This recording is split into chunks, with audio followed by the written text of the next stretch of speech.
بسم اللہ الرحمن الرحیم۔ یہ ایک بدیہی حقیقت ہے کہ اسلام جس طرز زندگی کی تعلیم دیتا ہے وہ افراط و تفریط سے پاک، متوازن اور متوسط طور طریقوں سے عبارت ہے۔ اسلامی زندگی تصنع، بناوٹ اور صنعیت سے ماورا فطری سادگی اور پاکیزگی و عفت کا آئینہ دار ہے۔ مسلمانی اس امر کی متقاضی ہے کہ مسجد سے باہر کی تمام تر زندگی بھی اسی جذبے سے سرشار ہو جائے جو ہم مسجد کے چار دیواری کے اندر کچھ عرصے کے لیے اپنے رگوں پہ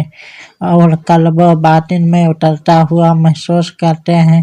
اگر بارگاہ الوہیت سے ہمیں ایمان کی استقامت اور اس جذبے کی مداومت نصیب ہو جائے تو یہ سمجھ لیں کہ ہماری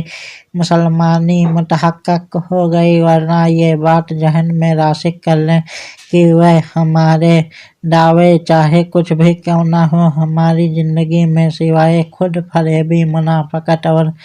دوگلے پن کے اور کچھ نہیں۔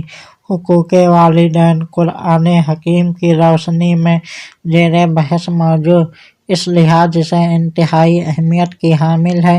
کہ اس سے نہ صرف نسل انسانی بلکہ ہمارے گھر اور پورے معاشرے کا آغاز ہوتا ہے۔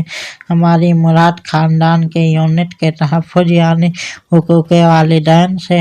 ہے۔ والدین کے حقوق کی اہمیت کا اندازہ اس بات سے بخوبی لگایا جا سکتا ہے کہ قرآن حکیم میں جا بجا ایسے مقامات ہیں جہاں عقیدہ توحید، ایمانیات، اطاعت الہی اور اطاعت رسول صلی اللہ علیہ وسلم کے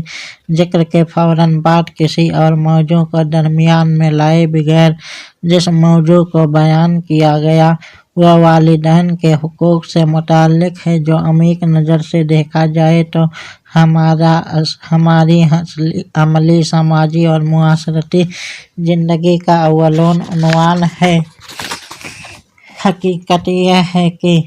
زندگی کا تعلق انسان سے ہے اور انسانی زندگی کا آغاز ماں باپ سے ہوتا ہے، یعنی خاندانی زندگی کی عمارت عائلی نظام میں ماں باپ پر استوار ہوتی ہے۔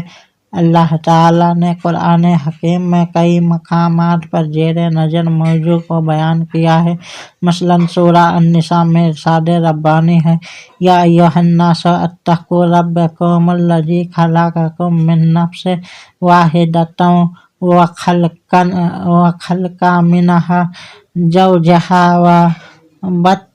منھما رجالا کثیرا ونساء۔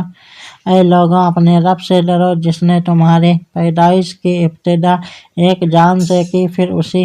سے اس کا جوڑا پیدا فرمایا، پھر ان دونوں میں سے باکثرت مردوں اور عورتوں کی تخلیق کو پھیلا دیا۔ وَقَضَىٰ رَبُّكَ أَلَّا تَعْبُدُوا إِلَّا إِيَّاهُ وَبِالْوَالِدَيْنِ إِحْسَانًا۔ اور آپ کے رب نے حکم فرما دیا کہ تم اللہ کے سوا کسی کی عبادت مت کرو، والدین کے ساتھ حسن سلوک کیا کرو۔ مذکورہ بالا آیات بینات کے ابتدائی کلمات میں اللہ رب العزت نے اپنی ربوبیت اور خالقیت کا ذکر کے بعد عملی زندگی کے حقوق، واجبات اور فرائض بیان کیے ہیں اور اس امر کی صراحت فرمائی ہے کہ اس کے سوا اور کوئی اس قابل نہیں کہ اس کی پرستش کی جائے اور معبود ٹھہرایا جائے،